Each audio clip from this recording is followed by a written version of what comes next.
All right, I wanted to go over how to read a script initially here. For those of you who may have never picked up a script before, I just wanted to go over some of the basics that you'll need to know so that when you do the analysis, you'll understand what areas to identify outside of just the basic narrative.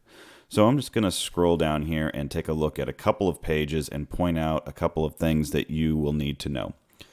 First off, you'll notice that each scene here has a scene number. This isn't always in production scripts. This is very convenient so that you can identify just how many scenes there are. Down in the future, you'll most likely have to do this yourself, as most scripts do not come with these numbers.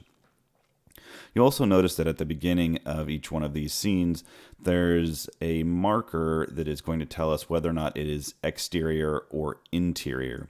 This is extremely important when you're determining where the locations are going to be and how to schedule everything out, because you'll know whether or not you have to worry about sound issues or lighting issues, whether or not it's inside or outside.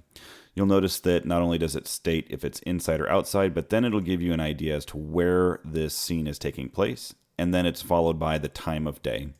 And in some cases, you'll actually have a tag onto it, so you'll see that this one says that it's outside on a bridge at night.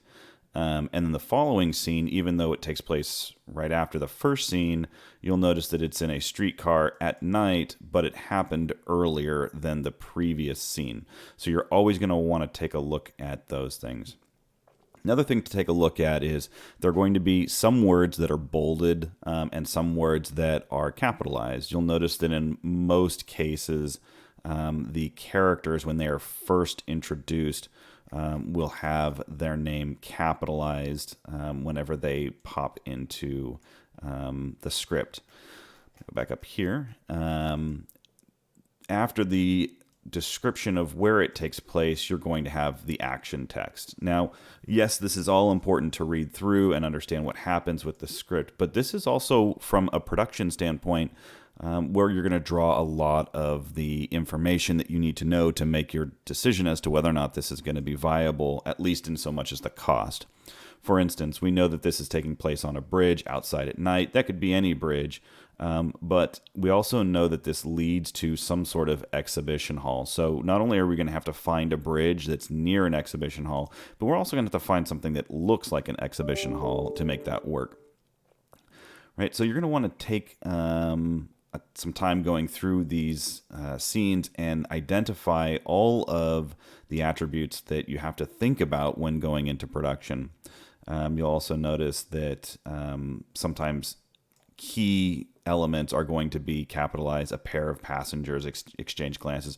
We're stating there that we definitely need to have a close shot on these people, which means we have to actually care about who those people are. They're not just going to be background actors.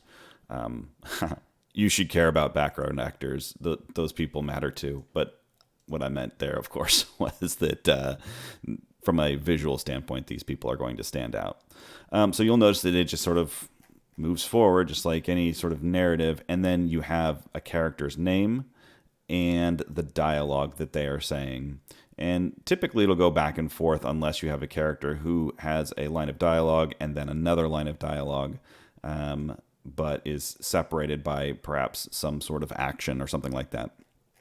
So as you go through here, you'll see that there are going to be a number of those really key things that are going to point out attributes of those scripts that you need to be considering when making a determination as to whether or not this is going to be something you can do or not. So keep in mind, there's description text, which will tell us what's going on. It'll give us an idea as to what we need to be considering costume-wise, any props or anything like that. We always have a location for something and a time of day. So that's also important to consider, especially if a lot of your script is taking place either in the day or night. It doesn't really matter. It's just one of those attributes that you have to consider. So that's the basics of reading through a script. There really isn't a whole lot to it. Just breaking it down into its pieces, of course, just like any product is always going to be essential. of course, one page of script is approximately 1 minute. And so in this particular example, we have a speculative script or a spec script. And scrolling down here, you'll see that it's only 13 pages long. So we can assume that this project, or at least this spec smaller version of a much larger project, is most likely going to be approximately 13 to 15 minutes, depending on, of course, the process and visuals. So that's how you go through a script. Those are the things you need to keep in mind. And that's about it. So enjoy.